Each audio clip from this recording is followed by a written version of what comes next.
I'm very happy to get to be here today and share some of the highlights out of a new guide that we've put together through an effort by Menlo Spark.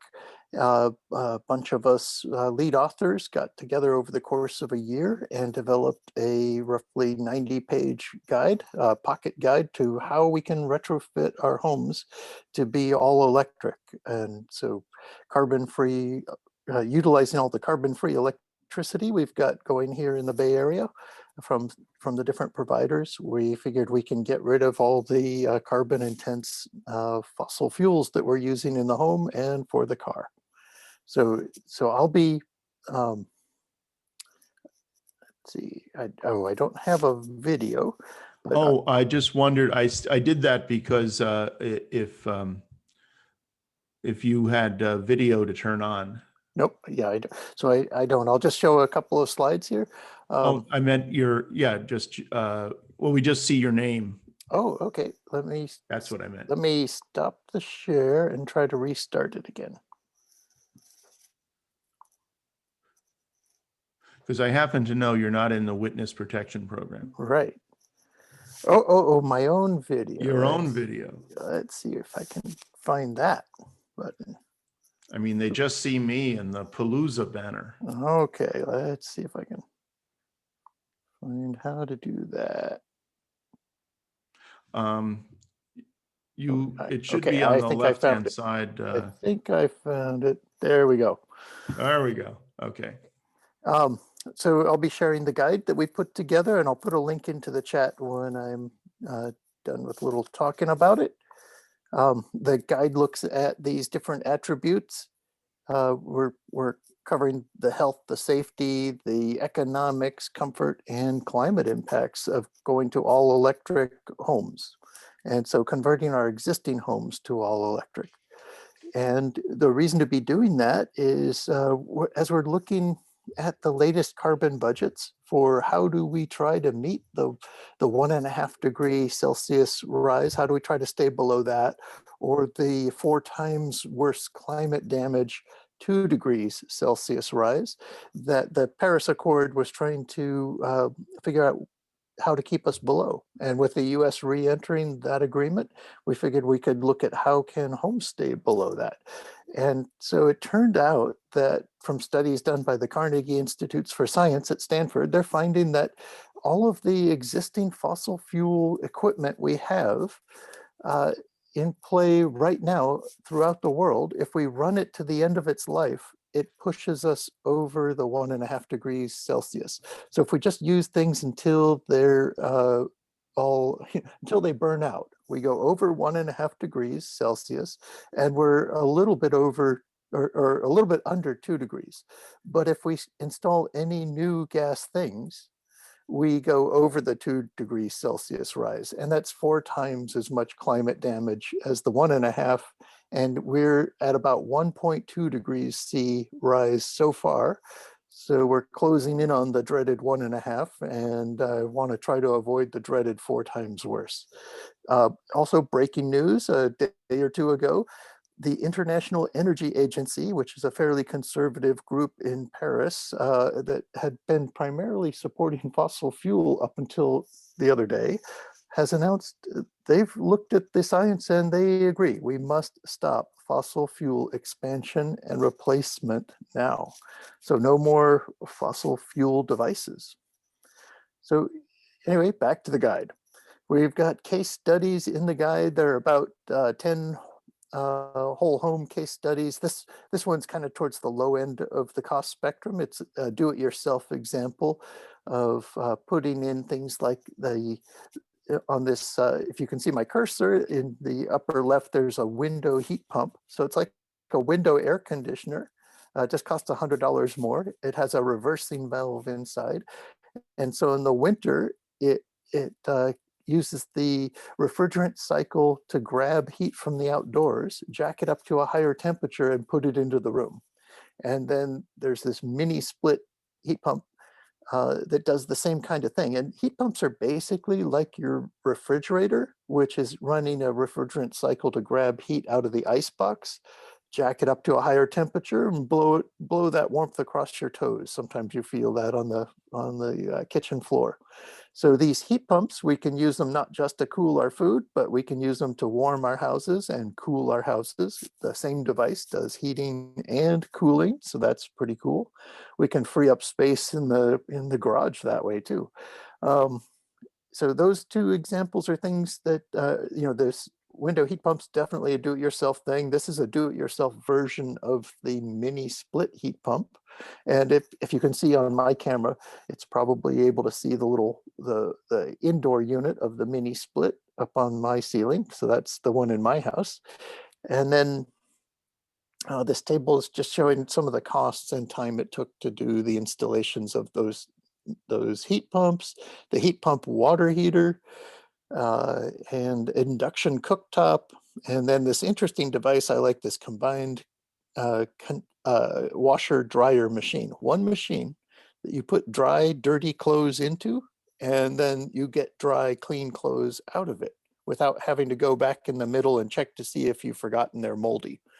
But the one machine it washes and dries the clothes. Anyway, this do-it-yourself example, the total gross cost was about $6,400, but it offset the need to buy other things like cooling systems, replace the heating system, the other water heater you would have had, etc. So, all right. Now the guide isn't just case studies. It goes into the things product by product. So it takes a look at electric cooking. We've got about 10 pages on that, about 4 or 5 pages on heat pump water heaters, another 4 or 5 pages on electric dryers, heat pumps, cars, energy management systems. This is a picture of a little black box that plugs into the dryer outlet, and it lets you charge your car off of one side, and you might be drying your clothes off the other side. So 2 different cords come into this thing, and it shares them. And while your clothes dryer is running, the car is paused. And then when the clothes are dry, the car starts charging again, things like that. And the bottom row is some luxurious living that can be done all electric. Riding all electric mowers. I just was watching the announcement of the Ford F-150 Lightning truck, a $40,000 300-mile range truck with 11 electrical outlets on it. Wow. Anyway, there's some great electric products coming out. Another thing we look at in the guide is how to try to do all this electrification without upsizing the main electrical panel. And if you can figure this out, you can save $3,000 to $6,000 by not having to upsize the electric panel. A lot of us have, say, a 100-amp electric panel that's common on houses built, say, in the 40s, 50s, 60s, and 70s. And so those 100-amp panels can supply us 24 kilowatts of power all at the same time. And that's a lot of power. And so then this chart is helping people see the different options you have in these different end use categories, like water heating. They've come out now with these low voltage, these 120 volt heat pump water heaters that don't take up much panel space. And then this is the classic one that is the most common, the 30 amp 240 volt heat pump water heater that takes 2 of those kilowatts of panel space.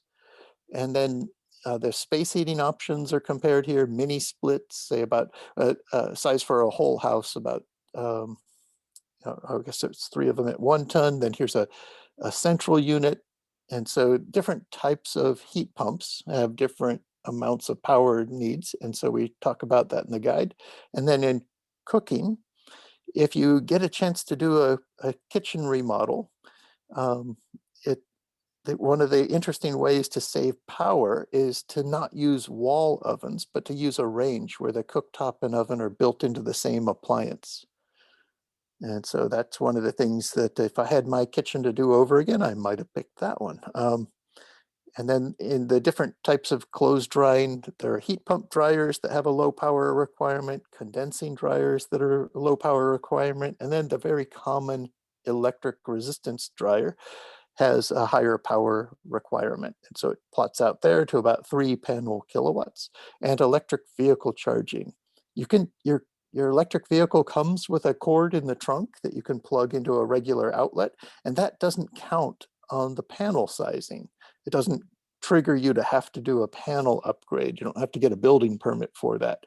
And then these different level 2 chargers at different speeds have different panel amp requirements. So the guide helps look through those decisions. And so you can just basically trade off one thing against another to decide, where do you want to use the kilowatts that your 100 amp panel is able to conduct.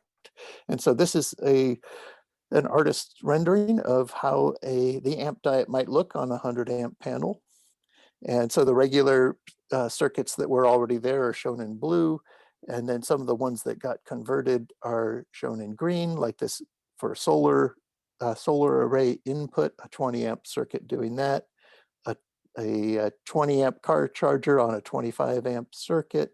Over here on the heat pump water heater, in this example, we used that 15 amp version, which only draws 12 amps, but it's just it's just a common version that's out there already, but this summer they're even lower voltage, lower power ones coming out.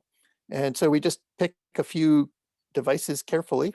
And here's the heat pump for all the space heating and cooling, a 20 amp device on a 30 amp circuit. And when we sum up all the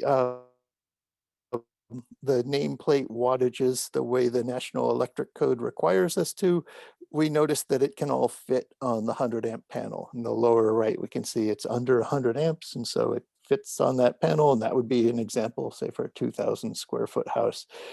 So there's part of the retrofit guide going into this whole thing of the watt diet or amp diet, and how to select products that work together to keep you from having to upsize your panel.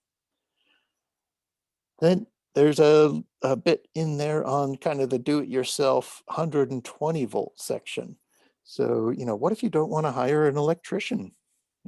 Can you still electrify?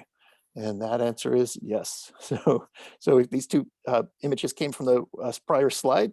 It's that heat pump, window heat pump that just plugs into the wall outlet. And then this little 1-ton mini split just plugs into an outdoor outlet. It's a 120 volt device. There's a lot of different options for countertop cooking, like the Instapot, and there's countertop ovens and other interesting things you can find. And then now these induction burners that you can get 1 or 2 unit induction cooktop units that sit on your countertop, and they outperform your gas cooktop because they directly heat the pot through running an oscillating magnetic coil, which induces these little eddy currents in the ferrous metal of the pot, and the pot itself is what heats up, not the burner. The burner stays cool on induction cooking, and the pot heats up. So it's a very safe way to do cooking with fewer burns and fewer fires. Let's see, we've got the 120 volt heat pump water heater that has just come out this summer. There is one model on the market now, and there will be 4, let's see, I think it's 3 brands and about 8 different choices by the end of the year. They've had a little bit of supply chain hiccups due to COVID on getting out the electronic parts for some of them, but they'll come out, they'll look like this. There's the heat pump on top and the tank underneath. It's all integrated into one unit. But this thing, you'll have a cord that plugs into the wall, just a regular install like that. So you don't need an electrician. Here's, again, this device that intrigues me, the 120 volt combined washer dryer. This one's the LG brand, which is 4.3 cubic feet. So that's a nice big unit. And so it could wash 17 cubic feet a day. It just keep running it through. And then there's the 120 volt regular plug in the wall EV charging to get about 60 miles a day of range. And that gives you plenty to get to work, to go get the free charging there, or go pay for charging at another commercial station somewhere else.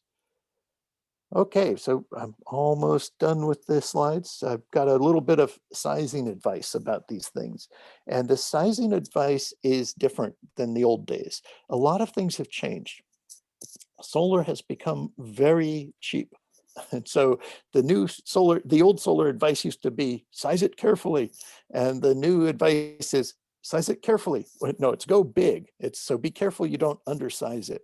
And the reason is that solar costs so much less than grid power that you really don't want to miss the opportunity to get as many panels up there as you can, because you're going to regret the panels you don't put up, not the ones you do.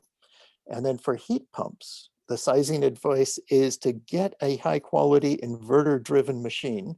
And inverter driven means it has the electronics and the computer on it to drive the compressor at very low speeds and at very high speeds and everywhere in between, to always keep matching whatever the room needs. And so it's a very comfortable machine. And then in there, you want to go small.